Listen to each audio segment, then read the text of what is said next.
गोरेगाव तालुक्यातील मुंडीपार येथील लोकमान्य टिळक विद्यालय येथे स्वातंत्र्य दिनानिमित्त ध्वजारोहण करण्यात आले। यावेळी कार्यक्रमाच्या अध्यक्ष सरपंच प्रेमलता राऊत ह्या होत्या,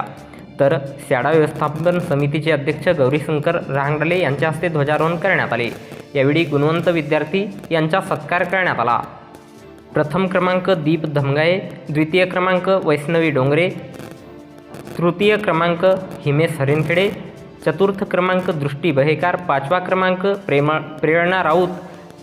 सहावा क्रमांक उमेश मौजे, सातवा क्रमांक रीना दानी,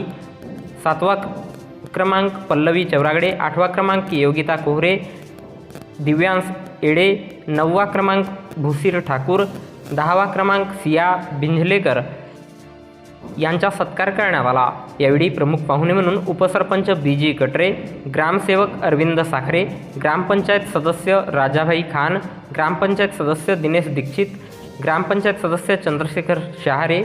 आम्रपाली राऊत, सरिता सुरजोसे, माधुरी चौधरी, श्यामकला खांडवाये, भूमेश्वरी पारधी, संगीताताई सरजारे,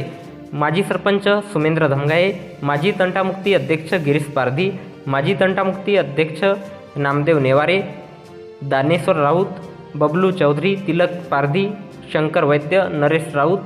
माधवराव वैद्य, मुख्याध्यापक Bisen sir, Thakur sir, Naware sir,